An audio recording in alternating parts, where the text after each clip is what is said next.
Okay, so I hope I am audible. Good evening, Paritosh. Good evening, Aditya.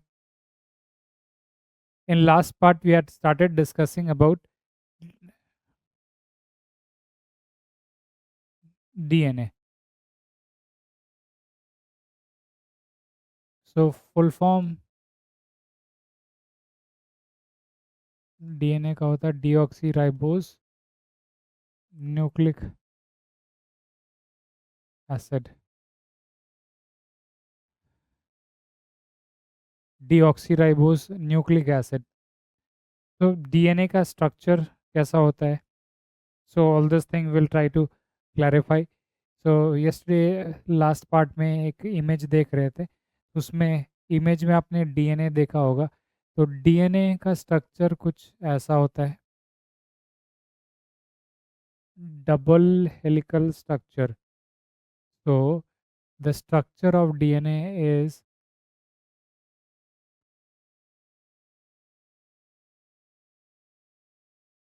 double helical structure and the DNA is made up of it is composed of three things तो एक DNA molecule के अंदर आपको तीन चीज़ें मिलेंगी पहला तो शुगर मिलेगा शुगर का नाम है डीऑक्सीराइबोज दूसरी चीज़ जो मिलेगी वो होता है फॉस्फेट ग्रुप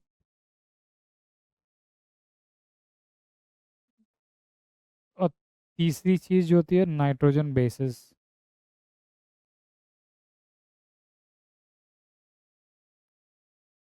नाइट्रोजन बेसिस आपके पास होते हैं A T E G full name की ज़रूरत नहीं है but even if you remember ATCGs that would be sufficient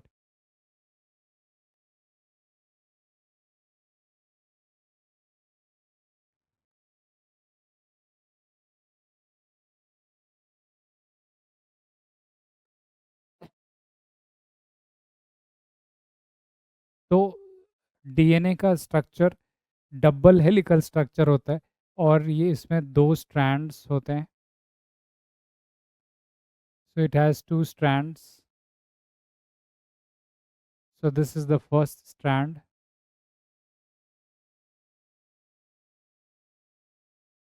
this is the second strand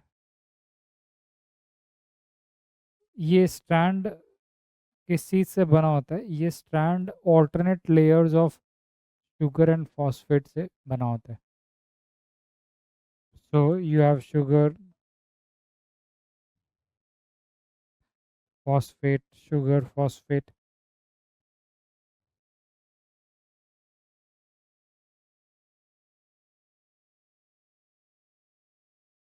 तो ये एक स्ट्रैंड आपका शुगर फॉस्फेट से बना है वैसे ही दूसरा जो स्ट्रैंड है वो भी शुगर फॉस्फेट से ये स्ट्रैंड को बोलते हैं backbone of the DNA this is the backbone this part is the backbone of the DNA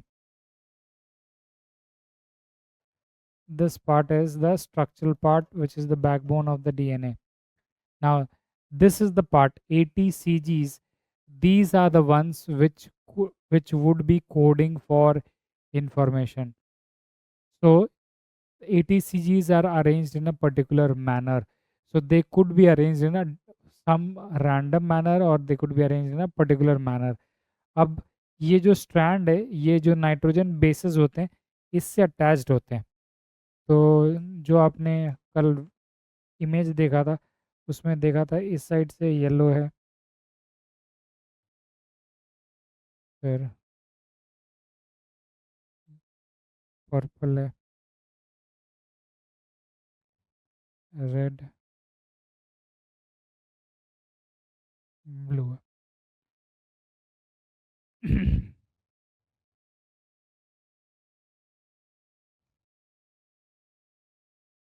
इसको यदि ए लिखते हैं तो आपने देखा है कि ये बॉन्ड बनाते हैं आपस में जुड़े होते हैं इस साइड से आपको ए दिख रहा है तो इसके दूसरे साइड से आपको एक और नाइट्रोजन बेस मिलेगा जो कि आपस में एक दूसरे से कनेक्टेड होंगे.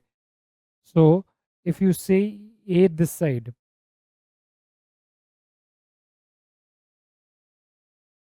you will see T this side. ये T है, ये मान लेते हैं C है, ये G है.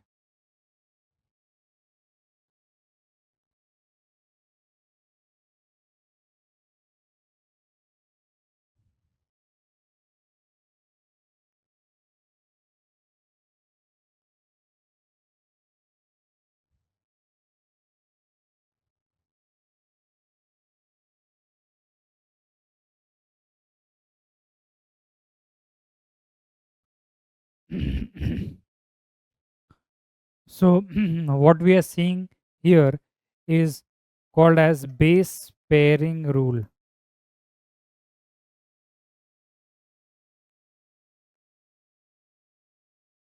बेस पेयरिंग रूल ये बोलता है कि ए टी के साथ बॉन्ड करेगा और सी जो है वो जी के साथ ही बॉन्ड करेगा. सो नाइट्रोजन बेसिस का एक बेस पेयरिंग रूल भी है. सो यहाँ पे आप देखोगे कि इस साइड से इस स्ट्रैंड पे ए है, तो इस साइड से स्ट्रैंड में टी है. सिमिलरली इस साइड टी है तो इस साइड ए है, इस साइड सी है तो इस साइड जी है, इस साइड जी है तो इस साइड टी है. तो इस तरीके से ये अरेंजमेंट चलता है. एंड ये एक इन दोनों को एक साथ ले लें, ये दो बेसेस को जब ज्वाइन कर देते हैं तो इनको बोलते हैं one base pair. This is one base pair. So this is one base pair that you're seeing. This is second base pair. C and G would be third base pair. G and C would be fourth base pair. So वैसे करके बहुत सारे base pairs होते हैं. तो हमारी body में ऐसे बहुत सारे बेस पेयर्स हैं. So if you start counting how many base pairs do we have in our DNA, you will see that the number of base pairs is in billions. तो हमारे बॉडी में 3 billion base pairs हैं. ये ये कहाँ पे हैं? ये हमारे सेल के अंदर जो न्यूक्लियस है उसके अंदर क्रोमोसोम्स हैं. सारे के सारे 46 क्रोमोसोम्स में आप जब नाइट्रोजन बेसिस काउंट करोगे या बेस पेयर्स काउंट करोगे तो हमारे न्यूक्लियस के अंदर जो क्रोमोसोम्स हैं उसके अंदर 3 बिलियन बेस पेयर्स हैं. 3 × 10⁹ बेस पेयर्स हैं. ये हमारा जेनेटिक कॉम्पोजिशन है. और हमारे हर सेल में डीएनए है. हमारे हर सेल में, जिस भी सेल में न्यूक्लियस है उस सेल के अंदर क्रोमोसोम्स हैं. और उन क्रोमोसोम्स में ये फिर नंबर ऑफ क्रोमोसोम्स 46 हैं. तो उस 46 क्रोमोसोम्स में हमें इतने बेस पेयर्स मिलेंगे. तो ये जो स्ट्रिंग देख रहे थे,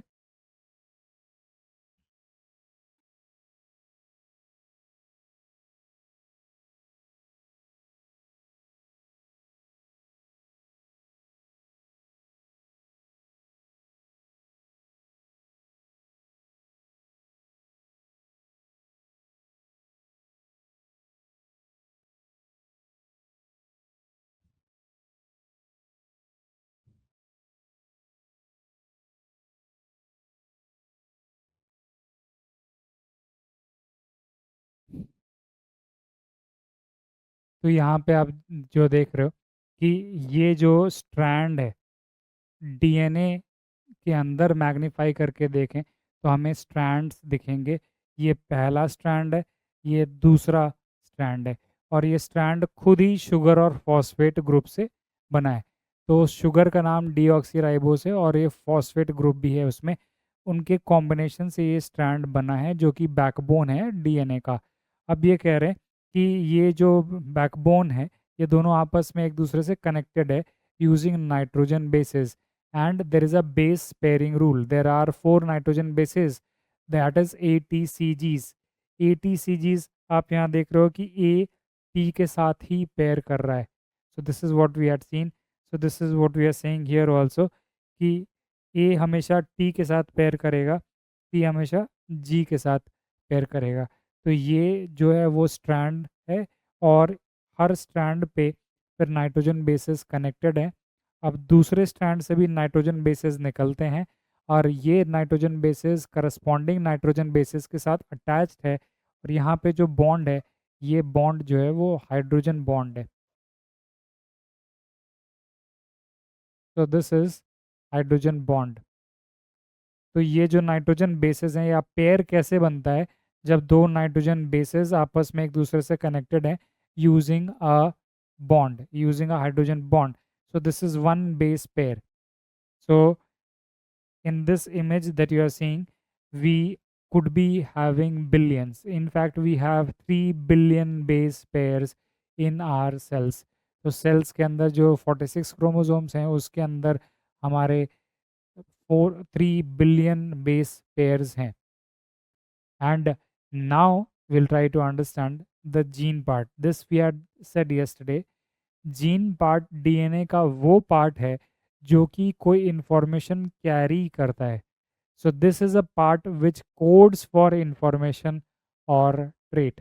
सो this is the functional part of the DNA. So genes. So next what we'll see is genes. Genes we are saying they are functional part of DNA या फिर इसको हम बोल सकते हैं coding part of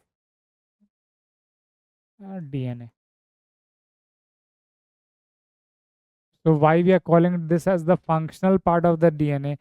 Because it is coding for a specific trait, coding for specific traits or characteristics, coding for specific traits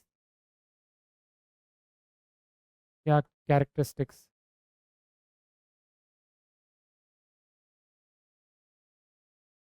तो ये gene जो है डीएनए का एक ऐसा पार्ट है या ऐसे बहुत सारे जीन्स होंगे हमारे बॉडी में, बट ये डीएनए का ही पार्ट है जो कि किसी ट्रेट या कैरेक्टरिस्टिक के लिए कोड कर रहा है।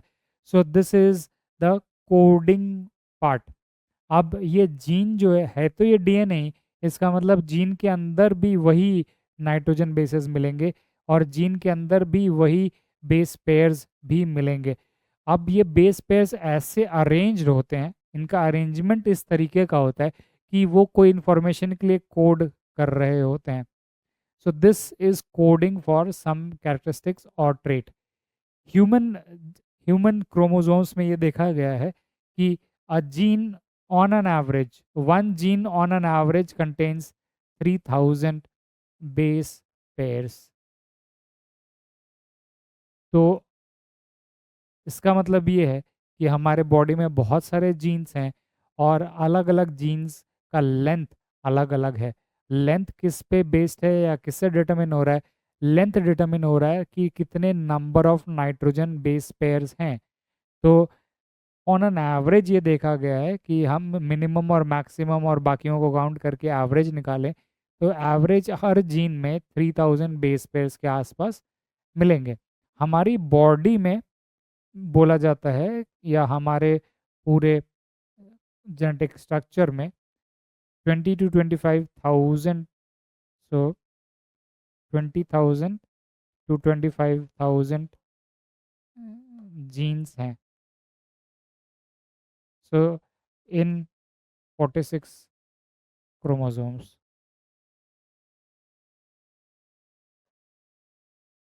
तो एक जीन का length on an average 3000 base pairs का है और हमारे पूरे 46 क्रोमोसोम्स में करीब 20 से 25,000 जीन्स होते हैं। ये जीन्स अलग अलग चीज़ों के लिए कोड कर रहे होते हैं। अभी तक हम आधे ही जीन्स का फंक्शन जानते हैं। हम ये बोल रहे हैं कि ये फंक्शनल पार्ट है, बट उसका फंक्शन भी बहुत सारे जीन्स का हमें पता नहीं है होता है, क्योंकि इसके लिए बहुत स्टडीज़ करनी पड़ती है। 1990 से हम लोग स्टडीज़ कर रहे हैं और फिर कुछ चीज़ें ये समझ आ रही हैं कि कुछ जीन्स किसी ट्रेट्स और कैरेक्टरिस्टिक के लिए कोड करते हैं, बट बहुत सारे जीन्स का हमें फंक्शन नहीं पता है।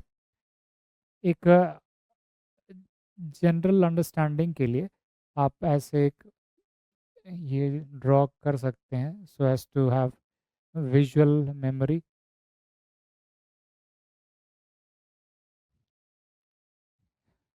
ये एक स्ट्रिंग है या एक डीएनए है, और आप इसमें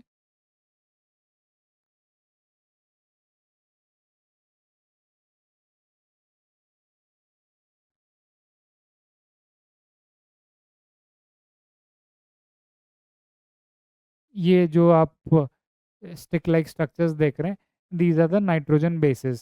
सो ये नाइट्रोजन बेसिस हैं जो कि इस डीएनए में प्रेजेंट है। तो let's say this is a long string which is a DNA, and in that you could see some parts. एक कोई पार्ट है, दिस इसको बोलेंगे जीन। फिर थोड़ी थोड़े बाद आपको फिर एक और जीन मिल सकता है, so this is another gene, and there could be other gene also। so ये जीन हो सकता है आई कलर के लिए कोड करे, तो इसको बोलेंगे आई कलर जीन। ये जीन हो सकता है it is coding for blood group, और ये जीन लेट्स से एक रिस्क जीन ले लेते हैं, TCR5 जीन। इसको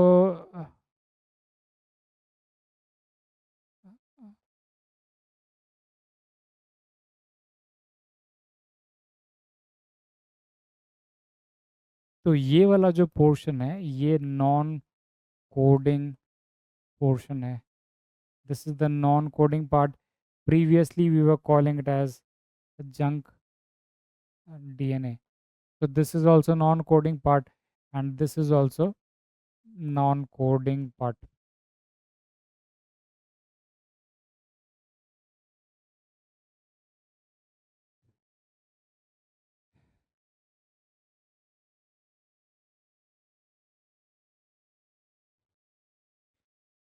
Ram, are you able to understand? Others, are you able to understand?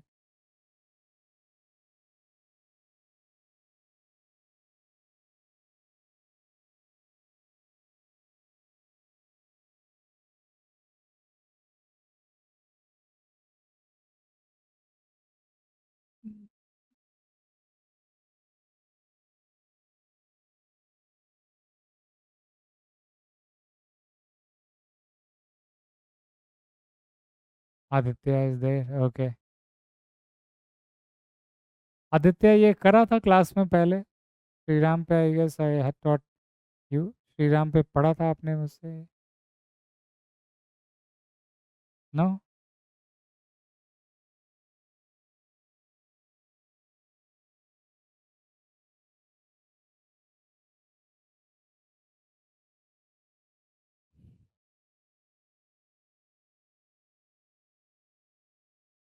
Okay. So I hope you can visualize the DNA. DNA is a long string, and in the long string you will see the coding part. These are the coding part, and these are the non coding parts. Okay, I did not take biotechnology for you. Okay, okay. And these are the non coding part. So we are saying this is non coding, this is coding, as simple as that। कि DNA में आपके पास coding part भी है और non coding part भी है। और ये आप सारे 46 क्रोमोसोम्स में ऐसे वाले यूनिट्स ढूंढ लो जो कि जीन पोर्शंस हैं, तो पूरे पूरे क्रोमोसोम्स में आपको 20,000 से 25,000 जीन्स मिलेंगे, which is coding for some information. तो एक जीन हो सकता है ये हमारे आई कलर के लिए कोड कर रहा है, ये वाला जो जीन है हमारे ब्लड ग्रुप के लिए कोड कर रहा होगा। दूसरा जो जीन हो सकता है वो उसके प्रेजेंस से हम किसी डिजीज के लिए ससेप्टेबल या वल्नरेबल हो जाते हैं। so this is a gene, TCR5 gene is a gene presence of which makes us vulnerable to HIV। so this genes This gene makes us susceptible to HIV.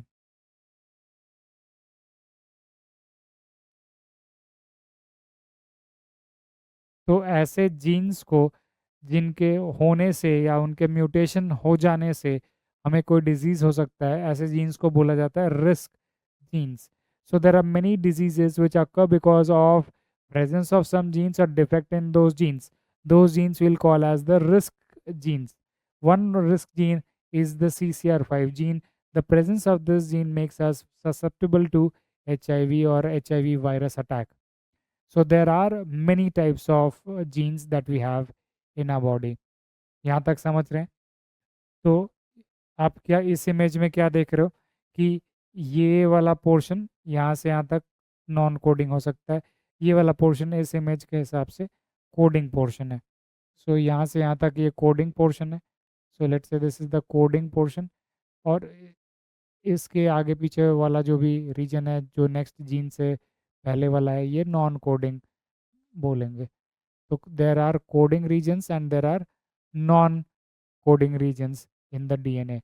तो non coding में भी एटीसीजीज ही हैं, but उसमें जो arrangement है एटीसीजीज का वो किसी चीज़ के लिए स्टोर नहीं कर रहा, किसी डेटा या इंफॉर्मेशन के लिए स्टोर नहीं कर रहा या कोड नहीं कर रहा, वो नाइट्रोजन बेसिस से ही बना है बट उसमें कोई इंफॉर्मेशन सेव्ड नहीं। That is the idea. And interestingly you will see ये जो जीन पोर्शंस हैं हमारे बॉडी में, ये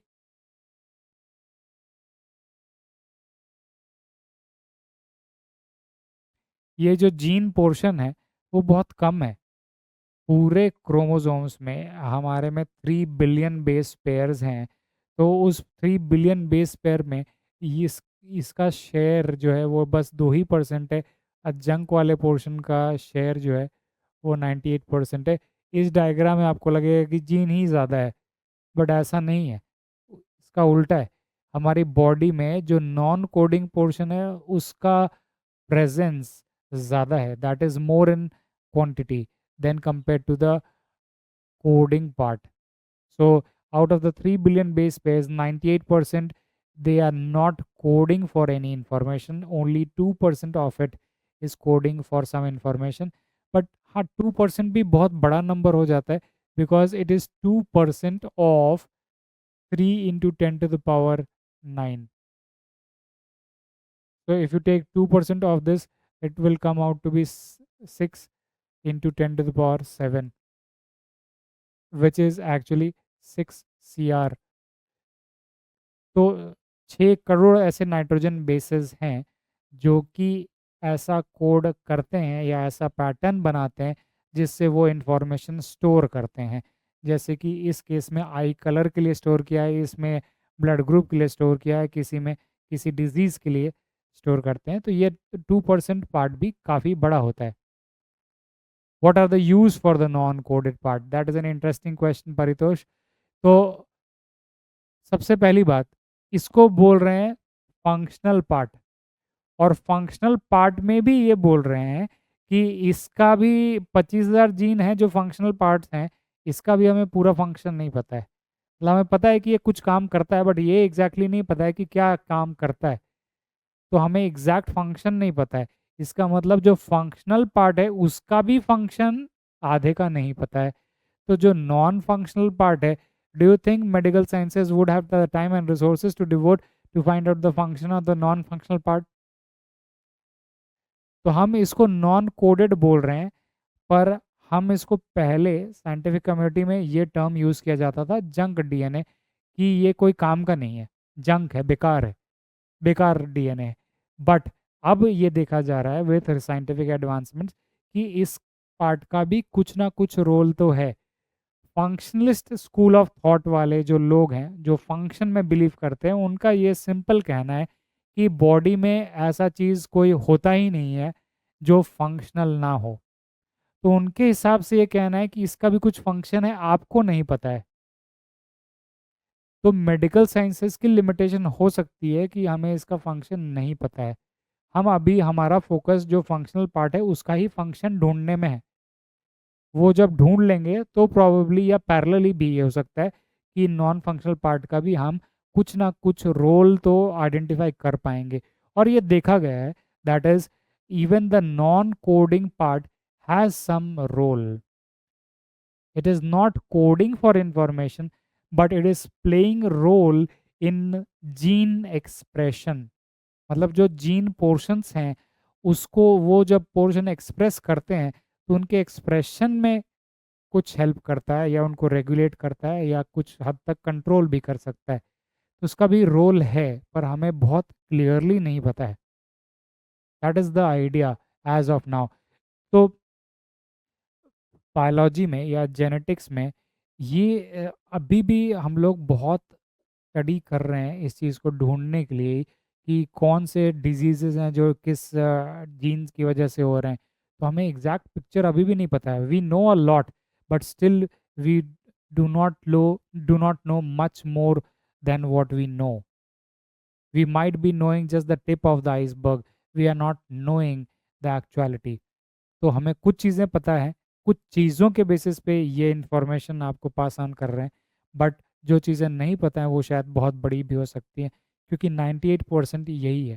तो फ्यूचर में हो सकता है कि जब ये चीज़ों पे और रिसर्च हो और बेटर जीनोम स्टडीज़ होंगी, हमारे पूरे जीन्स को और जेनेटिक पार्ट्स को स्टडी किया जाएगा, तो हो सकता है कि हमें और क्लियरर पिक्चर बाद में पता चले।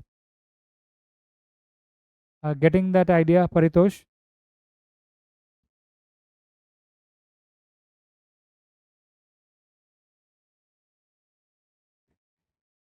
तो इस इमेज में आप देख रहे हो कि ये स्ट्रैंड्स हैं और ये नाइट्रोजन बेसेस हैं और ये नाइट्रोजन बेसेस कनेक्टेड है। इस एक पे इसको एक कॉम्बिनेशन को बोलेंगे पेयर।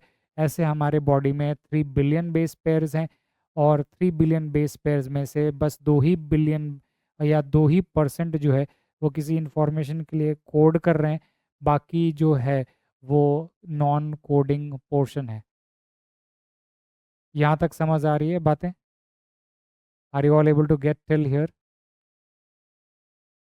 ओके। सो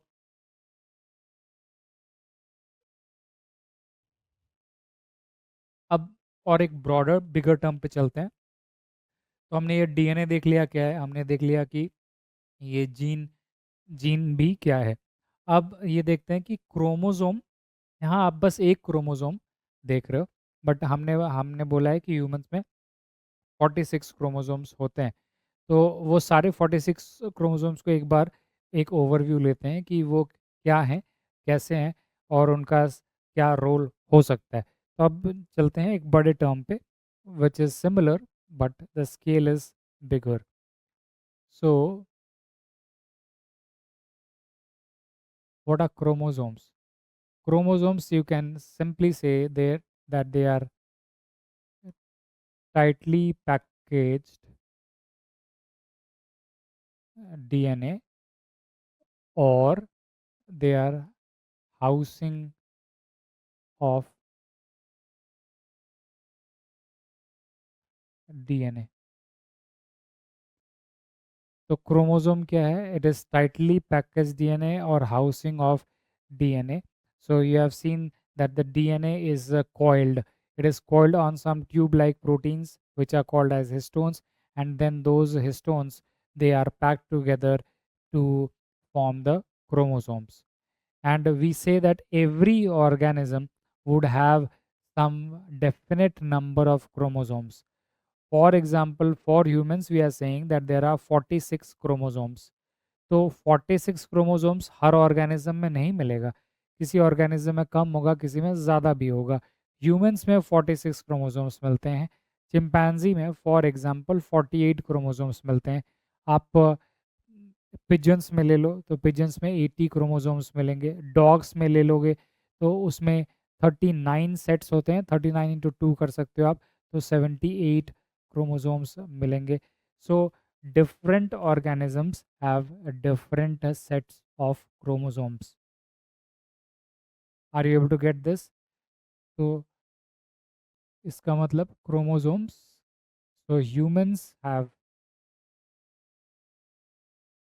46 chromosomes और 23 pairs।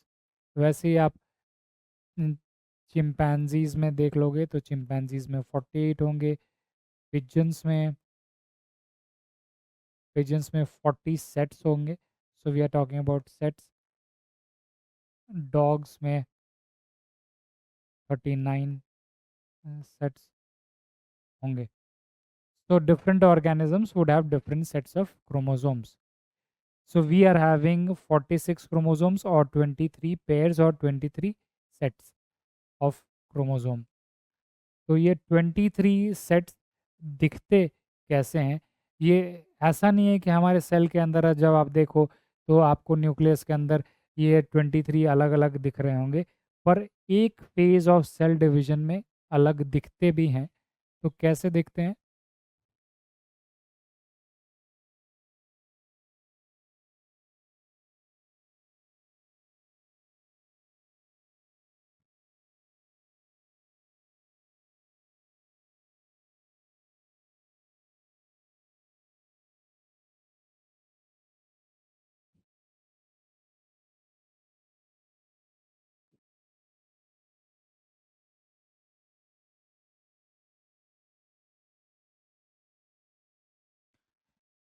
यहाँ पे आप 23 सेट्स देख रहे हो। ये हमारा let me take in this way. Okay, this is better.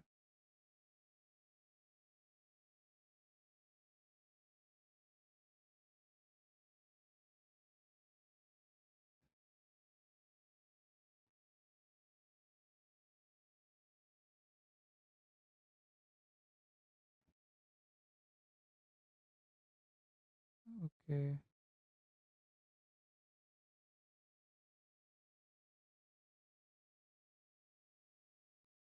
I will use this one only. तो यहाँ पे आप क्या देख रहे हो? ये पहला सेट है, ये दूसरा सेट है, तीसरा, फोर्थ, फिफ्थ, सिक्स्थ, ऐसे करके 22वां नंबर ये है। और ये 23rd सेट है। 23rd में आप, या जो हमारा पहले से नॉलेज होता है कि क्रोमोसोम नंबर 23 में या तो एक्स एक्स होता है या एक्स वाई होता है। तो एक्स आप देख रहे हो कि ऐसा दिखेगा, वाई क्रोमोसोम ऐसा दिखेगा। तो वाई क्रोमोसोम सबसे शॉर्टेस्ट क्रोमोसोम है हमारे पूरे ही क्रोमोसोम सेट्स में। So this is the shortest chromosome that we are having. सो 23rd क्रोमोसोम में आप देख रहे हो कि एक एक्स आपके, ये मेल के केस में ये एक्स जो है वो मदर के साइड से आया है, और ये जो वाई जो वाला क्रोमोसोम जो है वो फादर के साइड से आया है। वैसे ही आप ये एक्स एक्स का देखोगे तो दोनों सेम ही क्रोमोसोम है, बट ये एक पेरेंट से आया, ये वाला सेट, ये वाला पेयर, पेयर का एक पार्ट मदर साइड से आया होगा, एक पार्ट फादर साइड से आया होगा। तो 23rd में भी आप दो कॉम्बिनेशंस देख रहे हो, या तो एक्स एक्स होगा या एक्स वाई होगा। इसके अलावा जो 22 क्रोमोसोम्स हैं हमारे बॉडी में, एक से लेके 22 तक, तो पहला सेट देखोगे आप तो ये हमारा क्रोमोसोम नंबर 1 है। इस क्रोमोसोम या क्रोमोसोम सेट 1 बोलेंगे। तो इस क्रोमोसोम 1 में आपको दो क्रोमोसोम्स दिख रहे हैं। तो यहाँ पे भी सेम चीज़ है कि ये वाला हो सकता है कि फादर के साइड से आया है, और ये वाला जो क्रोमोसोम है वो मदर के साइड से आया है। ये लेंथ दोनों का सेम होगा। तो आप ये देखोगे कि और जो 1 से लेके 22 तक में हैं जो भी क्रोमोसोम्स, इसके जो पेयरिंग्स हैं उनका लेंथ ये सेम देखोगे। और ये जो ये जो येलो कलर का पोर्शन दिख रहा होगा इसको बोलते हैं सेंट्रोमियर। सेंट्रोमियर, ये एक सेट में दोनों एक ही जगह पे दिखेंगे या सिमिलर पोजीशन पे दिखेंगे। क्रोमोसोम नंबर 2 पे आप देख रहे हो कि इतने लेंथ के बाद ये येलो पोर्शन दिख रहा है, तो यहाँ पे भी इतने लेंथ के बाद येलो पोर्शन दिख रहा है। इसमें देखोगे इसका जो जैसे 15 नंबर क्रोमोसोम है कि ऊपर वाला आर्म जो होता है वो बहुत ही छोटा है 15 के केस में, और नीचे वाला आर्म बड़ा है। तो ये एक जनरल ट्रेंड है कि एक क्रोमोसोम में एक शॉर्ट आर्म होता है, एक लॉन्ग आर्म होता है। तो ये वाले को बोलते हैं शॉर्ट आर्म, और ये वाले को बोलते हैं लॉन्ग आर्म। और ये आपस में एक पर्टिकुलर पॉइंट पे नैरो होते हैं, इस पॉइंट को बोल रहे हैं सेंट्रोमियर। और ये सेंट्रोमियर का मतलब ये नहीं है कि सेंटर में ही होगा, ये इसमें देखोगे आप कि ये जो है ऊपर पोजीशन पे भी है, इस क्रोमोसोम के बीच में नहीं है। बट ये क्या पॉइंट है, ये वो पॉइंट है जो शॉर्ट आर्म और लॉन्ग आर्म को कनेक्ट करता है, इसको सेंट्रोमियर बोल रहे हैं। जो येलो पोर्शन आप देख रहे होगे उनको सेंट्रोमियर्स बोल रहे हैं। तो ये क्रोमोसोम नंबर 1 है। एक क्रोमोसोम इस सेट क्रोमोसोम 1 में एक फादर साइड से आया, एक मदर साइड से आया।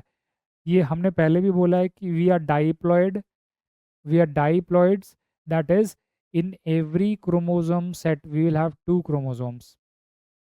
कभी कभी ऐसा भी होता है कि डिफेक्ट होने की वजह से 2 की जगह 3 आ जाए। जैसे क्रोमोसोम नंबर 21 में जब 3 आ जाए तो ये एक जेनेटिक डिजीज प्रोड्यूस करता है। तो हम डाइप्लॉइड हैं, इसका मतलब हमारे सारे ही क्रोमोसोम सेट्स में 1 to 23 में 2 ही क्रोमोसोम्स आने चाहिए, एक फादर साइड से और एक मदर साइड से। तो कभी कभी एरर हो सकता है कि एक ज़्यादा आ जाए, कभी कभी एरर हो सकता है कि एक कम आए। तो वो डिजीज़, फिर वो डिजीज़ में मैनिफेस्ट करता है। So in general, we are saying that we are diploid. So we are a diploid, that is in every chromosome set we'll have 2 chromosomes, one coming from the father side and the other coming from the mother side. So this is true for all the chromosomes that we have.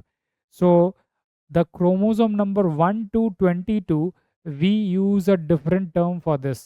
We call it as autosomal chromosome. इसको बोलते हैं autosomal chromosome. और हमारे लिए जो 23rd chromosome है इसको बोलते हैं sex chromosome.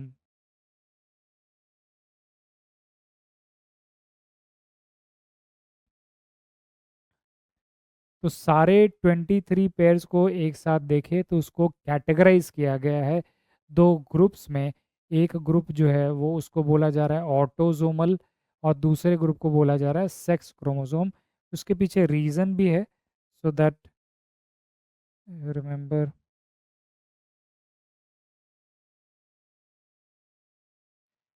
So chromosomes, what we are saying, you can say that there are autosomal chromosomes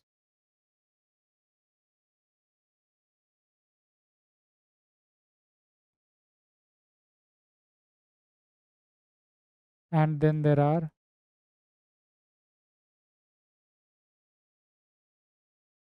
sex chromosomes. We are not saying cells. ये चीज़ आपको याद रखनी कि अब सेल की बात नहीं कर रहे हैं, अब सेल के अंदर की चीज़ों की बात कर रहे हैं, न्यूक्लियस के अंदर की चीज़ों की बात कर रहे हैं। न्यूक्लियस के अंदर जो क्रोमोसोम है उसके बारे में बात कर रहे हैं। We are not talking about sex cells, we are talking about sex chromosome.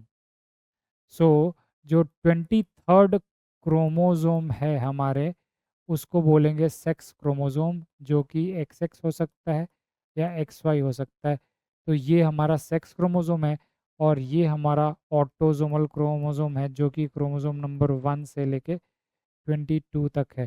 तो इस क्रोमोसोम, इसका मतलब जो भी सेक्स क्रोमोसोम नहीं है उनको उसको बोल रहे हैं autosomal chromosome. So any chromosome other than the sex chromosome is called as autosomal chromosome. Now what do you think is the role of the sex chromosome? Role क्या है सेक्स क्रोमोसोम का?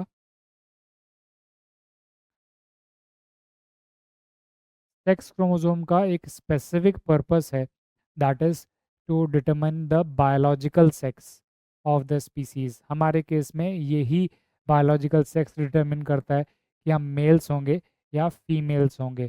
तो ये हमारे बायोलॉजिकल सेक्स को determine करता है। So this chromosome determines the biological sex, so we call it as sex chromosomes. It determines biological sex, that is whether we are male or female.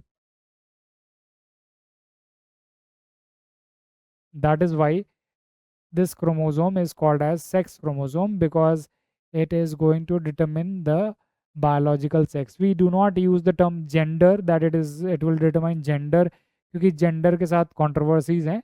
Gender is said to be socially constructed word, so we prefer not to use the term gender, we say biological sex.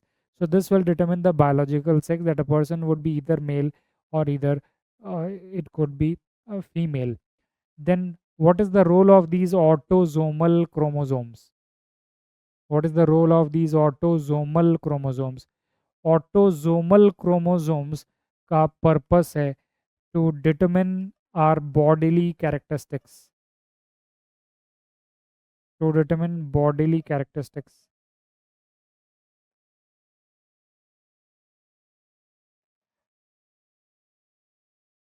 तो हमारा height कैसा होगा, हमारा colour कैसा होगा, हमारा blood group क्या होगा, हमारी आई कलर क्या होगी, और भी बहुत सारे ऐसे ट्रेट्स जो हमारे पेरेंट्स के पास हैं वो पास ऑन होंगे इस इनके ज़रिए.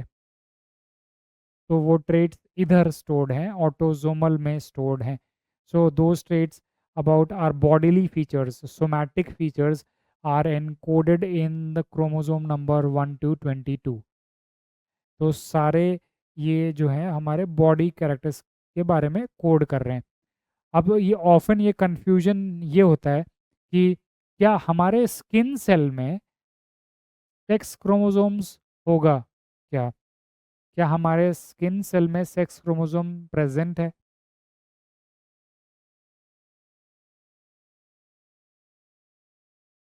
I am asking,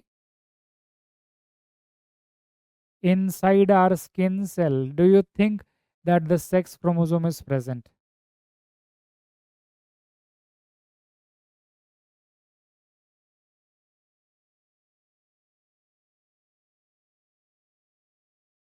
Yes, yes. So yes, rightly pointed Aditya, but not functioning. Yes, yes, that you can say. Present है बट वहाँ पे वो अपना रोल नहीं प्ले कर रहा है, मतलब वो इंफॉर्मेशन स्टोर्ड है. इसको आप कैसे विजुलाइज कर सकते हैं? जैसे ही फर्टिलाइजेशन होता है, ये एग सेल है, ये स्पर्म सेल है, और ये पहला सेल जो फॉर्म हुआ है इसके अंदर भी 46 क्रोमोसोम्स हैं. इसके अंदर 23 थे, इसके अंदर 23 थे. तो ये जो जाइगोट है, ये जाइगोट के अंदर भी 46 क्रोमोसोम है. So it means that when the first cell is conceived, the first cell itself has the information regarding the biological cell. Don't you think so? तो जाइगोट में ही इंफॉर्मेशन है हमारे बायोलॉजिकल सेक्स का, क्योंकि इसके अंदर जो क्रोमोसोम है उसके लिए कोड कर रहा है.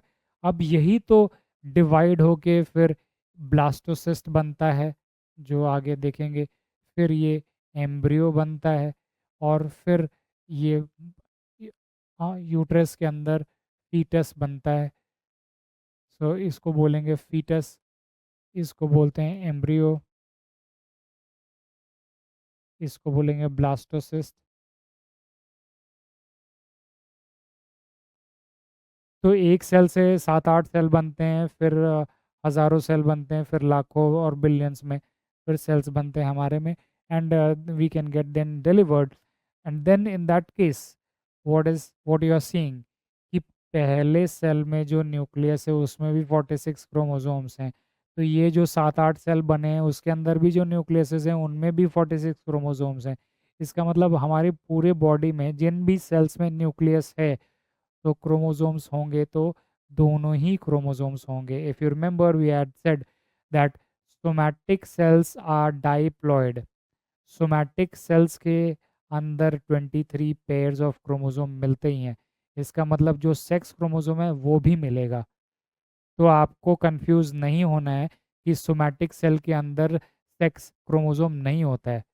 सोमैटिक सेल है बट क्रोमोसोम न्यूक्लियस के अंदर है, और न्यूक्लियस के अंदर 46 क्रोमोसोम्स हैं या 23 पेयर्स हैं, तो 23rd वाला पेयर को हम सेक्स क्रोमोसोम बोल रहे हैं. So you should remember that a somatic cell will also have the sex chromosome.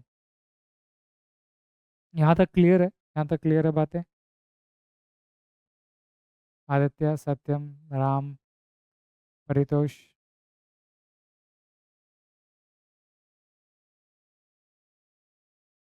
Ram समझ आ रहा है? Are you able to understand?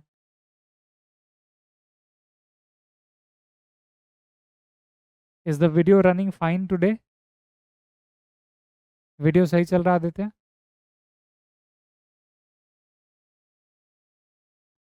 या लैग है या फिर वॉइस क्वालिटी में कोई इशू?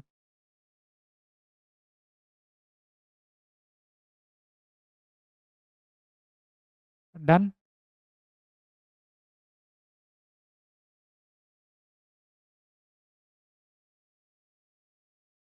ओके, अब आगे बढ़ते हैं फिर. If you are not having any doubt.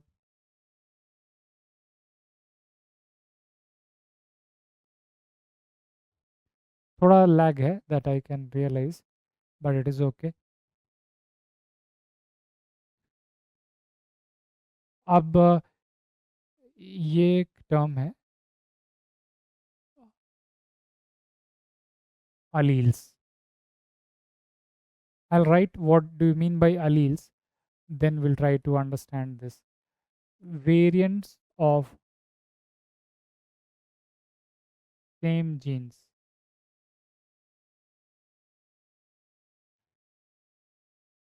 For example, blue, sorry, eye color gene.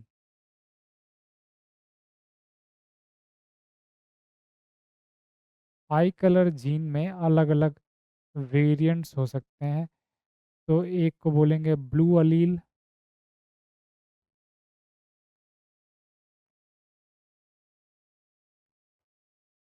Brown Aleel, black अलील.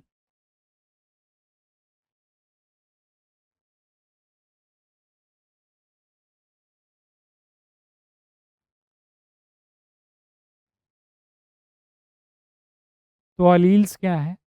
ये जीन्स के, सेम जीन्स के वेरिएंट्स हैं.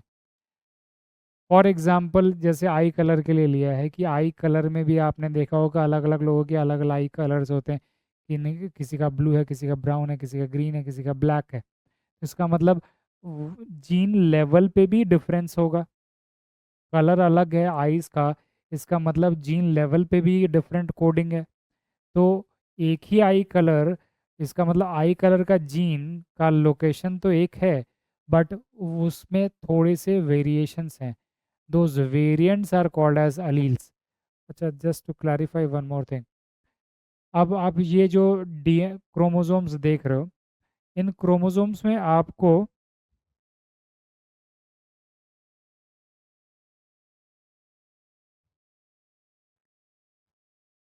इन क्रोमोसोम्स में आपको ये पैचेस दिख रहे हैं. या यहाँ पे एक पैच है, फिर यहाँ पे एक पैच है. बट आप ये देखोगे कि ये शेप में हो सकता है ऐसे बेंड खड़ा है, बट एग्जैक्टली सिमिलर लोकेशन पे उतना ही बड़ा पैच है, इधर भी उतना ही बड़ा पैच है. तो ये पैच क्या है? ये पैच जीन पोर्शंस हैं. तो ये वाला जीन है, ये वाला भी सेम जीन ही है. तो सेम लोकेशन पे इतनी दूरी पे आप देख रहे हो कि ये वाला जीन है जो कि काफ़ी बड़ा जीन है इस क्रोमोसोम के हिसाब से. तो ये बड़ा जीन है, बट आपके फादर साइड से जो क्रोमोसोम आया है उसमें भी वो जीन है. आपके मदर साइड से जो क्रोमोसोम आया है उसमें भी वो जीन है. बट इन जीन्स में थोड़ा वेरिएशंस हो सकता है. तो इसलिए ये जीन्स को और ये वेरिएंट्स को हम बोलते हैं अलील्स. तो आई कलर का अलील ले ले. यह so let's say this is eye gene, eye colour gene. ये आई कलर का जीन है. This is also, this also would be eye colour gene. तो हो सकता है कि आपके फादर साइड से ब्लू अलील आया हो, ब्लू अलील आया हो, मतलब फादर साइड से कोडिंग आई है ब्लू आई कलर की। आपके मदर साइड से हो सकता है जो कोडिंग आया है वो हो सकता है ब्राउन, ब्राउन अलील।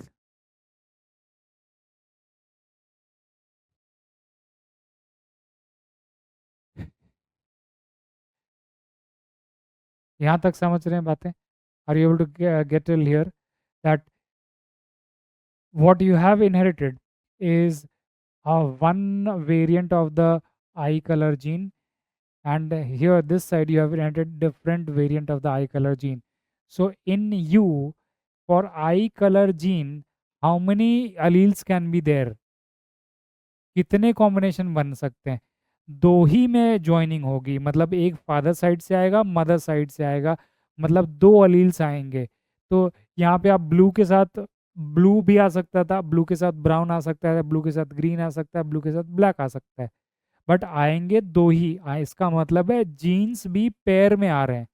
जैसे पूरा क्रोमोसोम ही पेयर में आ रहा है, इसका मतलब उसके साथ जो जीन है वो भी पेयर में ही आ रहा है, क्योंकि ये पूरा जीन जो है उसी क्रोमोसोम पे था। ये पूरा क्रोमोसोम पेयर में आया है, एक फादर साइड से आया, एक मदर साइड से आया। इसका मतलब हम जीन लेवल पे भी वही चीज़ बोल सकते हैं कि जीन भी पेयर्स में आते हैं या फिर अलील्स भी पेयर में आते हैं। तो अलील्स हमेशा कैसे कंबाइन करते हैं? अलील्स हमेशा पेयर्स में कंबाइन करते हैं। तो इस केस में देख रहे हो जो कॉम्बिनेशन बन रहा है, so what we are saying that alleles combine in pairs। अब ये पेयर में कंबाइन करेंगे तो ऐसा हो सकता है कि ये ब्लू के साथ ब्लू ही आया हो, तो दोनों अलील क्या हो गए, सेम हो गए। ऐसा भी हो सकता है कि ब्लू के साथ ब्लू ना आया हो और ब्राउन आया हो, जैसे हम एग्जाम्पल में देख रहे थे। तो ऐसे कंडीशन को बोलेंगे कि ये होमोजाइगस कंडीशन में ज्वाइन कर रहा है। This has joined in homozygous condition and this has combined in heterozygous condition। heterozygous condition, homozygous या होमो टर्म क्यों यूज कर रहे हैं? क्योंकि दोनों अलील सेम है, दोनों अलील्स यहाँ पे सेम है, इसलिए इसको होमोजाइगस बोल रहे हैं। जाइगस का मतलब जैसे जाइगोट बनता है दो सेल्स को फ्यूज करके, वैसे ही ये बोल रहे हैं कि जीन लेवल पे भी दो जीन्स, दो वेरिएंट्स कंबाइन कर रहे हैं। तो यहाँ पे जब दोनों ही वेरिएंट सेम है तो इसको बोलेंगे होमोजाइगस। आप किसी और से भी सेम बना सकते हो, जैसे ब्राउन ब्राउन का भी एग्जांपल हो सकता है, ब्लैक ब्लैक का भी एग्जांपल हो सकता है, ग्रीन ग्रीन का भी एग्जांपल हो सकता है। तो वो बोलेंगे कि अलील्स जो है वो होमोजाइगस कंडीशन में कंबाइन हुए हैं। और दूसरा कंडीशन है हेट्रोजाइगस कंडीशन। इसमें क्या हो रहा है कि अलग अलग अलील्स कंबाइन कर रहे हैं, बट दो में ही कंबाइन कर सकते हैं। ये एक लिमिटेशन है कि ब्लू के साथ ब्राउन है, ब्लू के साथ ब्लैक भी आ सकता है, ब्लू के साथ ग्रीन भी आ सकता है। तो ये अलग अलग कॉम्बिनेशंस क्या होंगे? ये हेट्रो कॉम्बिनेशंस होंगे। तो इस पर्टिकुलर एग्जाम्पल में, अच्छा यहाँ तक आप समझ गए कि ये कंबाइन हमेशा पेयर्स में करते हैं, क्योंकि पूरा क्रोमोसोम ही पेयर में आता है, तो जीन भी पेयर में आते हैं। इसका मतलब अलील्स भी पेयर में ही कंबाइन होते हैं। यहाँ तक समझ आ रही है बातें?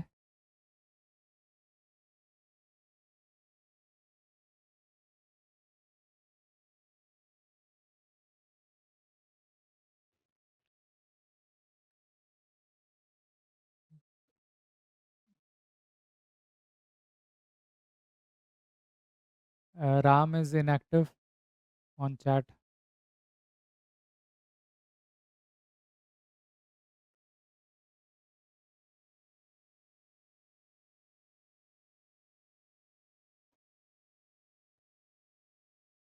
Done till here.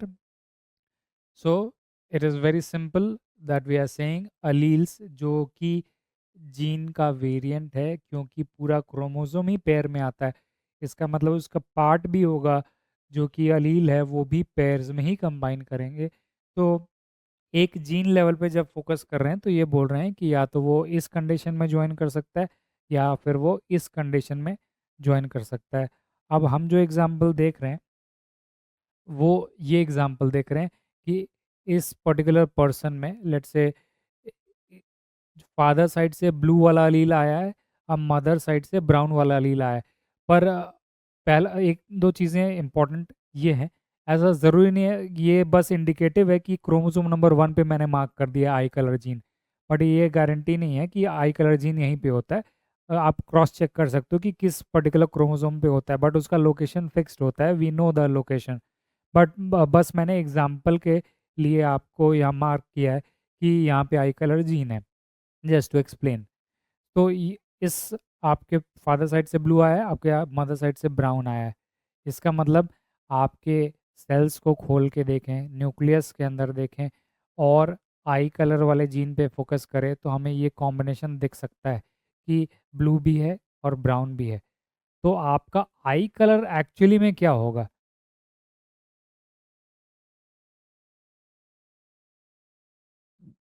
What will be the actual I colour in this case? कि क्रोमोसोम के अंदर तो दोनों की ही कोडिंग है, ब्लू की भी है और ब्राउन की भी है। तो एक्चुअल में आई कलर क्या होगा?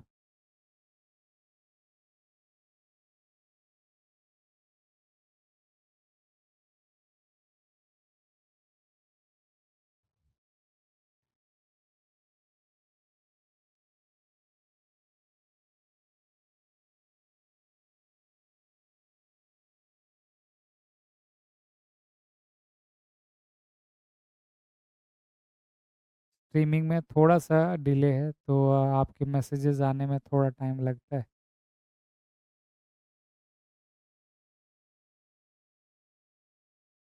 यस आदित्य, सत्यम।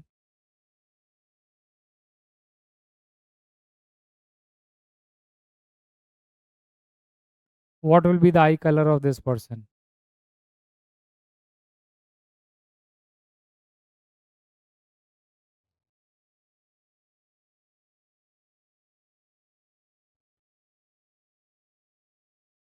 नो।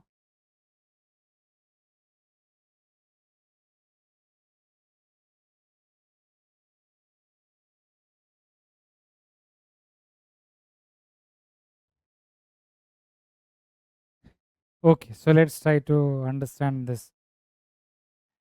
इसके लिए हमें ये भी जानना पड़ेगा, दैट इज अलील्स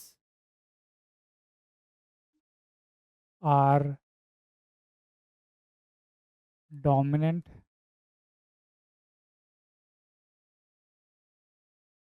और alleles are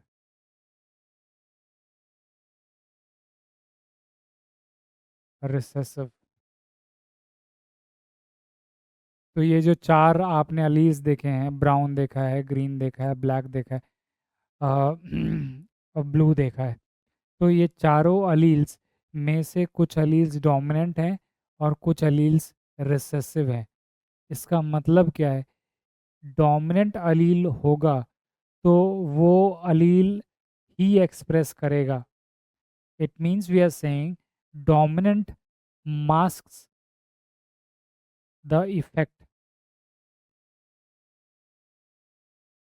of recessive allele, and we are saying it will express it will express in both heterozygous and homozygous conditions.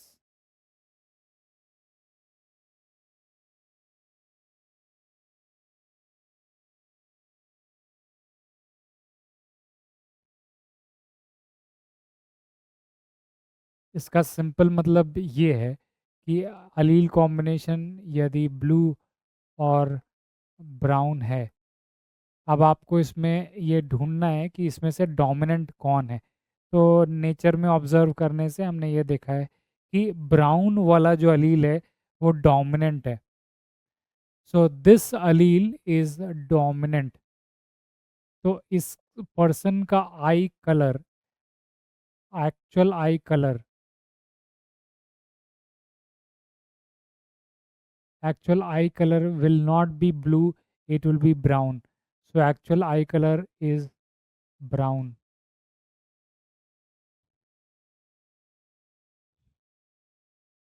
तो आई कलर फिर इस केस में किससे डिटरमिन हो रहा है कि इसमें से डोमिनेंट कौन है और रिसेसिव कौन है. तो ये डोमिनेंट अलील है और ये रिसेसिव अलील है. तो इस पर्सन का आई कलर ब्राउन है. ब्राउन एक और कंडीशन में भी हो सकता है, जब दोनों ही अलील्स ब्राउन हो. जब दोनों ही अलील्स ब्राउन हो, इसका मतलब जो क्रोमोसोम्स में जो अलील का कॉम्बिनेशन है वो आप देखोगे कि या तो वो हेट्रो है या होमो है.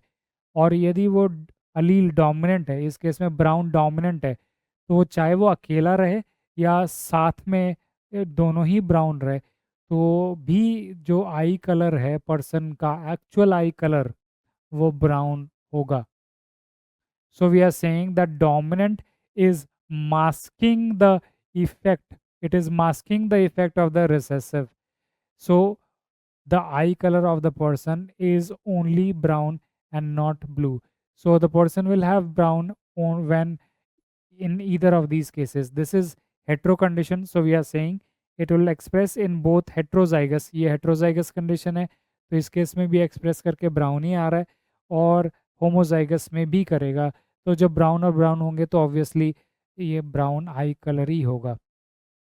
तो इसका मतलब ब्लू आई कलर कब होगा फिर? ब्लू आई कलर या ब्लू अलील रिसेसिव है, तो रिसेसिव होगा तो इसका मतलब उसका आई कलर उस पर्सन का ब्लू नहीं होगा. नहीं, रिसेसिव का, recessive expresses in homozygous condition.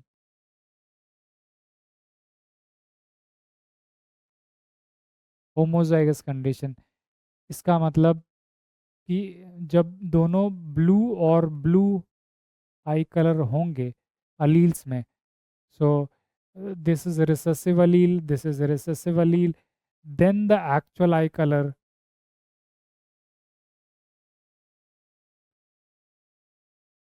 will be blue.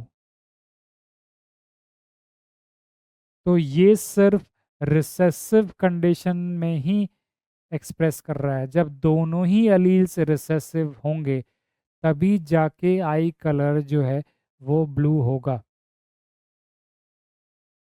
Are you getting this? Are you able to understand this part? And ये इम्पॉर्टेंट पार्ट है समझने के लिए, क्योंकि क्वेश्चन मेकिंग यहीं से होती है मेनली. genetics portion में this is the very important area for question making. So understanding this part is very crucial. तो चाहे आप बिहार का एग्ज़ाम लिख रहे हो या यूपी का लिख रहे हो या यूपीएससी का लिख रहे हो, ये वाला पार्ट आप समझ गए हो तो जेनेटिक्स में और ज़्यादा फिर आपको परेशानी नहीं होगी. This is the area where we face trouble a lot. इसके रिलेटेड जो कॉन्सेप्ट्स और आगे आएंगे उसमें भी प्रॉब्लम्स होती हैं जो कि क्लियर कर लेंगे. Are you all able to get till here?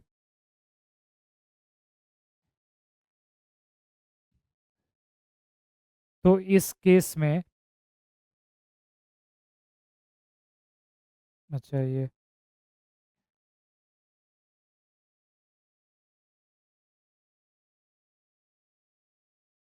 तो इस केस में आई कलर क्या होगा इस बंदे का? इस केस में आई कलर ब्राउन होगा, क्योंकि ब्राउन अलील है और ब्राउन डोमिनेंट है. तो ब्राउन जो अलील है इस वाले अलील को मास्क कर देगा, तो आई कलर इस पर्सन का बस ब्राउन ही होगा. I hope that is clear to all of you.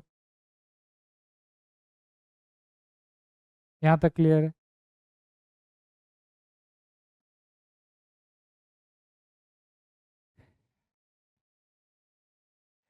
Okay. तो ये जो एग्जांपल, जहाँ अलील्स का एग्जांपल लिखा है, यहीं पे ऐसा करते हैं कि ब्लड ग्रुप का भी एग्जांपल लिख लेते हैं. A B O blood group. में जो अलील्स का कॉम्बिनेशन है, एबीओ ब्लड ग्रुप में ये भी ABO ABO blood group gene होता है ये। और ये इसका लोकेशन फिक्स्ड है, इसका भी लोकेशन क्रोमोसोम नंबर 9 पे मिलता है ये जीन। तो जो हमारा ए ब्लड ग्रुप या बी ब्लड ग्रुप या ओ ब्लड ग्रुप या ए बी ब्लड ग्रुप है, ये इसका एक जीन है जिसको बोलते हैं एबीओ जीन। और ये एबीओ जीन क्रोमोसोम नंबर 9 पे प्रेजेंट है। बट एबीओ जीन में भी वेरिएंट्स हैं, तो इसके जो वेरिएंट्स हैं उनको बोलेंगे अलील्स। तो ए अलील है, बी अलील है और ओ अलील है।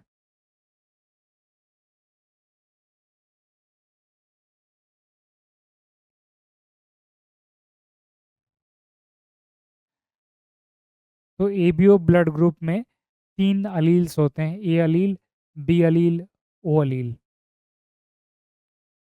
और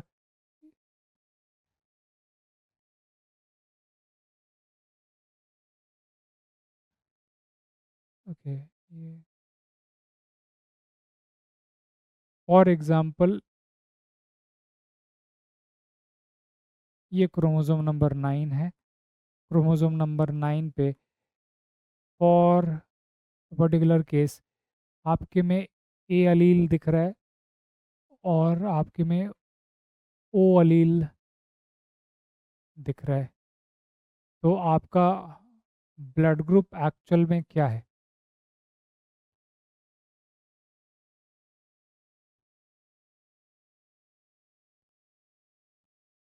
तो ब्लड ग्रुप के लिए भी जीन्स जो है फादर साइड से भी आएंगे, मदर साइड से भी आ रहे हैं। तो मदर साइड से लेट से ओ आया है, फादर साइड से ए आया है, तो आपका ब्लड ग्रुप क्या होगा?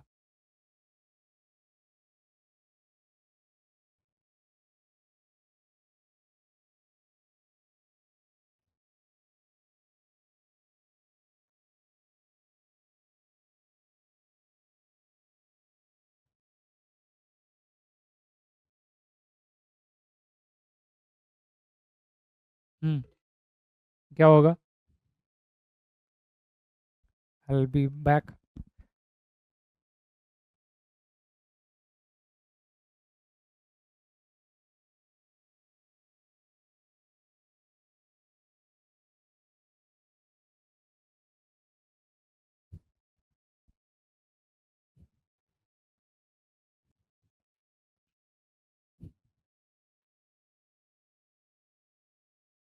हाँ आदित्य, सत्यम, परितोष, राम, इस बंदे का ब्लड ग्रुप क्या है? ए है या ओ है?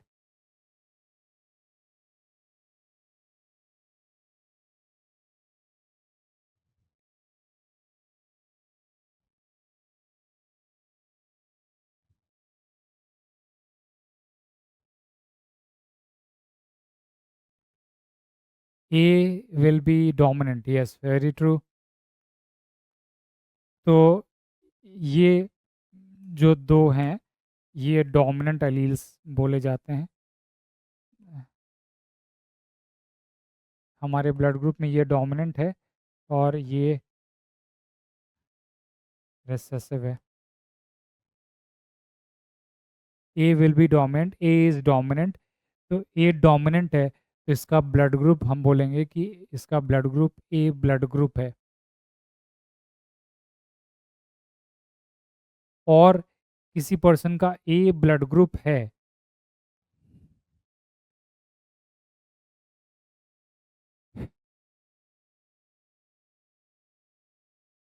Let's say we are talking about blood group and we are talking about allele combination।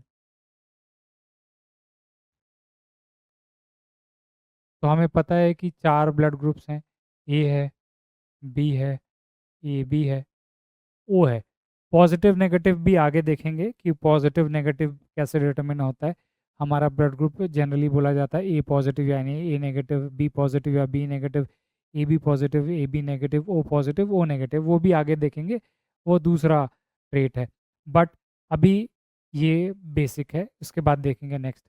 तो इसका मतलब आपका ब्लड ग्रुप ए है, तो दो कॉम्बिनेशन बन सकते हैं आपके अलील्स में, या तो ए और ओ है, या फिर ए और ए है।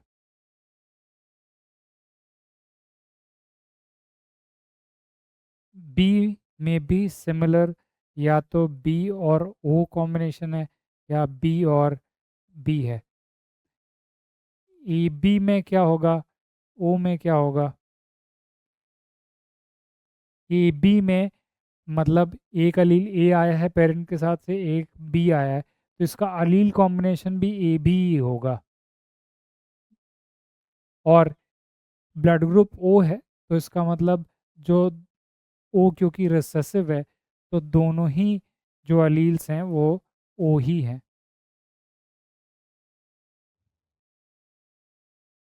Are you able to understand this part? तो ये जो है, ये हमारा ब्लड ग्रुप है, ये हमारे जीन्स के अंदर की बात है, ये हमारे क्रोमोसोम नंबर 9 पे जो सिचुएशन है, ये वो चीज़ है। ये आउटवर्ड मैनिफेस्टेशन है कि सेल के लेवल पे क्या दिखेगा।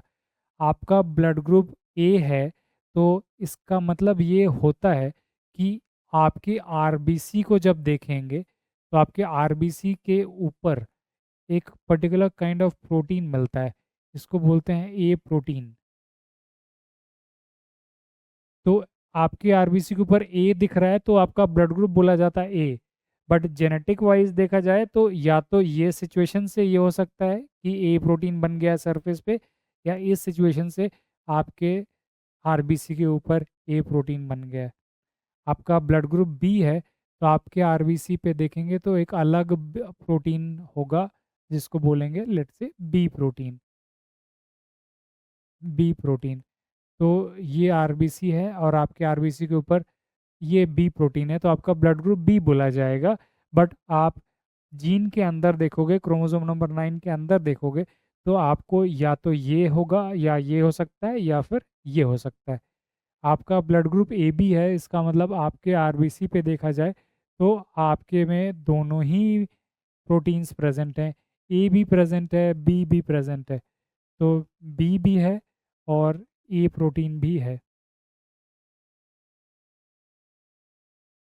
और ओ वाले पर्सन के आरबीसी में कुछ भी नहीं होगा, मतलब कि ए और बी प्रोटीन नहीं दिखेगा, कुछ और चीज़ें हो सकती हैं, but we are saying A और बी प्रोटीन नहीं होगा उसके सरफेस पे। तो ये हमारे ब्लड में ये मैनिफेस्ट होता है। जैसे हमारा आई कलर का जीन तो हर सेल में होगा ना, जो 46 क्रोमोसोम्स हैं, उसमें एक पर्टिकुलर क्रोमोसोम पे हमारे आई कलर का भी कोडिंग है। बट वो दिखता कहाँ पे कि आई कलर का कलर जो है वो पर्टिकुलर कलर है, कि आई ब्लू है, या आई ग्रीन है, या ब्राउन है, या ब्लैक है, वो हमारे प्यूपल्स में दिख रहा है। वैसे ही हमारे हर सेल के अंदर जो क्रोमोसोम होगा, उसके क्रोमोसोम नंबर 9 में ये कोडिंग हो सकती है। बट इसका एक्चुअल रिप्रेजेंटेशन या मैनिफेस्टेशन कहाँ दिख रहा है?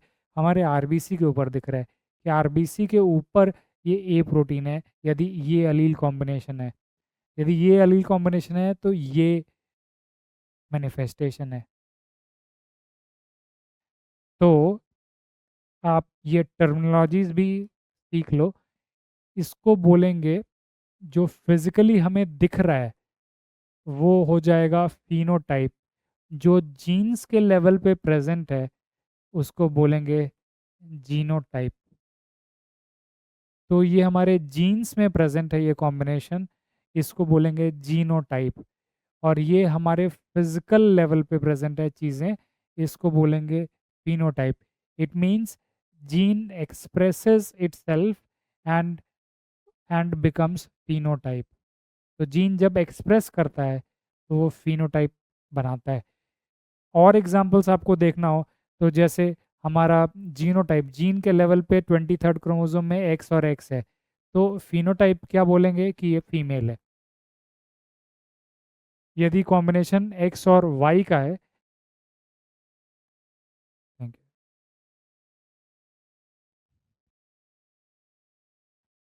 यदि कॉम्बिनेशन एक्स और वाई का है, तो फिनोटाइप क्या है? फिनोटाइप बोल रहे हैं कि मेल है, इसका मतलब 23rd क्रोमोसोम में तो ये है। 23rd क्रोमोसोम मतलब जाइगोट के अंदर ये है। बट ये जाइगोट से जब एडल्ट बनेगा तो उसका जेंडर या बायोलॉजिकल सेक्स मेल कैसे होगा, वो आगे देखेंगे कि मेल होने के लिए करस्पॉन्डिंग हार्मोनल सिस्टम होना चाहिए और करस्पॉन्डिंग जेनिटिलियाज होने चाहिए। तो करस्पॉन्डिंग मतलब जेनिटिलियाज मतलब जो स्पेसिफिक ऑर्गन्स या स्पेसिफिक स्ट्रक्चर्स मेल और फीमेल को डिस्टिंग्विश करते हैं। तो ये जीनोटाइप हो गया, जीन के अंदर कोडिंग ये है बट फिजिकल लेवल पे ये है, जीन के अंदर कोडिंग ये है बट फिजिकल लेवल पे ये है। तो इसको बोलेंगे जीनोटाइप, इसको बोलेंगे phenotype. Are these terminologies clear to all of you? Aditya clear है ये? Aditya, Satyam, Ram, Paritosh?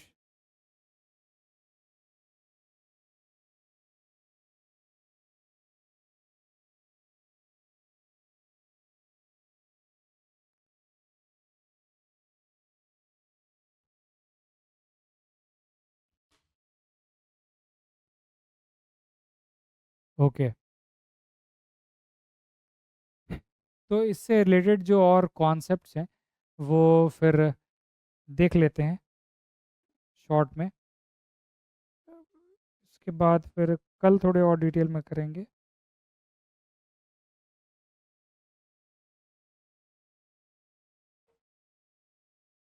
Just give me a second.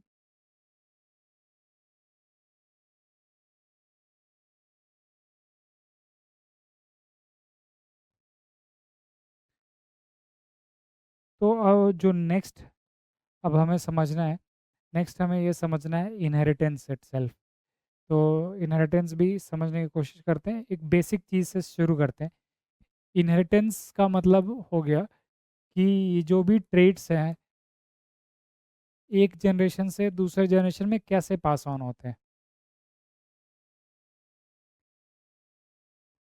जो भी ट्रेड्स हैं जैसे कि आप आपके पेरेंट का ब्लड ग्रुप एक पर्टिकुलर कॉम्बिनेशन में, आपके फादर का बी हो सकता है, आपकी मदर का ए हो सकता है, तो आपका ब्लड ग्रुप क्या क्या हो सकता है, ये चीज़ें कैसे पता चलेंगी?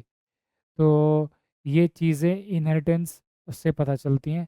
तो इनको बोलते हैं, ये इनहेरिटेंस के लॉज को बोला जाता है Mendelian inheritance, because Gregor Mendel ने ये लॉज दिए थे, मेंडेलियन इनहेरिटेंस।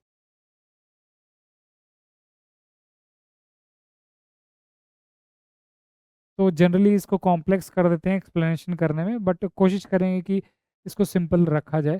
तो पहले सबसे पहला जो है ऐसा डिटर्मिनेशन ऑफ सेक्स कर लेते हैं ये, क्योंकि ये हम आसान है समझना।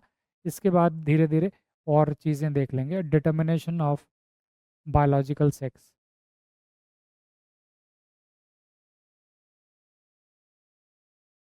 तो एक मेल मेट करते हैं फीमेल के साथ। So when we are mating, so the offspring that will be produced can have different possibilities, four possibilities to say।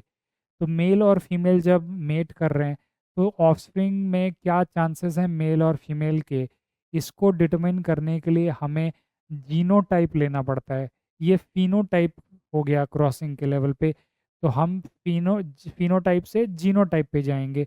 Genotype क्या है इसका, हम 23rd पे फोकस करेंगे, क्योंकि बायोलॉजिकल सेक्स डिटरमिन करने के लिए हमें 23rd क्रोमोसोम का इंफॉर्मेशन चाहिए कि वो कैसे पास ऑन हो रहा होगा। तो फीमेल के केस में क्या होगा, ये इनका 23rd क्रोमोसोम है। तो क्या हो सकता है कि ये हो गया जीनोटाइप, ये हो गया फिनोटाइप। तो इसका मतलब जब एग सेल बनेगा, इस केस में फीमेल के केस में जब एग सेल बन रहा है तो एग सेल के अंदर या दो में से एक ही एक्स आएगा, क्योंकि आपको याद होगा कि एग सेल्स जो होते हैं गैमीट्स होते हैं उसमें half the number of chromosome होते हैं। इसका मतलब 23rd वाला भी हाफ होगा। तो एग सेल में सिर्फ एक एक्स आ रहा है, दो में से एक एक्स आ रहा है। और इधर मेल साइड में से भी जब स्पर्म फॉर्मेशन हो रहा है तो स्पर्म में भी या तो एक्स होगा या फिर वाई होगा। लेट्स से इस केस में, एक पर्टिकुलर केस में एक्स आ रहा है, तो ये जो गैमीट है इसमें एक्स आ रहा है, तो ये एक्स और ये एक्स कंबाइन कर रहे हैं, तो क्या मिल रहा है कि ये जो जाइगोट बनेगा उसके अंदर जो क्रोमोसोम प्रेजेंट होगा 23rd वाला, वो एक्स एक्स होगा, तो ये फीमेल के लिए कोड कर रहा है। Are you getting this? But इसको जनरलाइज तरीके से कैसे कर सकते हैं, ये तो बस एक केस हो गया कि मैंने इस वाले में से एक्स को पिक किया है, इधर से ये वाले एक्स को पिक किया है। तो इसका तरीका ये होता है करने का कि एक्स और एक्स को ऐसे लिखते हैं। लेट्स से इस साइड एक्स वाई रख लेते हैं, इस साइड एक्स वाई है और इस साइड एक्स एक्स है। तो एक डायग्राम बनाते हैं, इधर से एक एक्स आया, ये वाला एक्स इसके साथ कंबाइन हुआ, तो एक पॉसिबिलिटी बनी। ये वाला एक्स इस वाले एक्स के साथ कंबाइन हो सकता है, तो एक और एक्स एक्स की पॉसिबिलिटी बनती है। ये वाला वाई और ये वाला एक्स कंबाइन हो सकता है, तो इसको लेट से एक्स वाई लिख लेते हैं। अब ये वाला वाई और ये वाला एक्स कंबाइन हो सकता है, तो ये एक्स वाई लिख सकते हैं।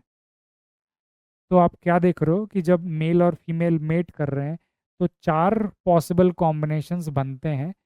चार में से दो जो है, दो फीमेल्स के लिए कोड कर रहे हैं और दो मेल्स के लिए कोड कर रहे हैं।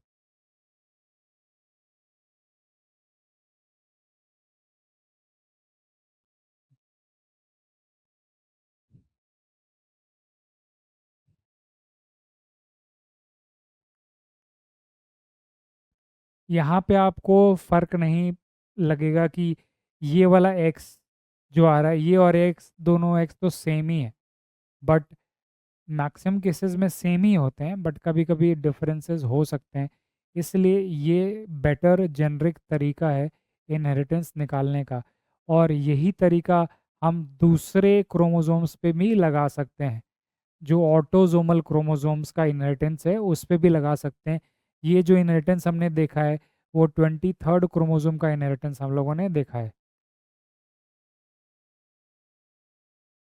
We will see other cases then tomorrow.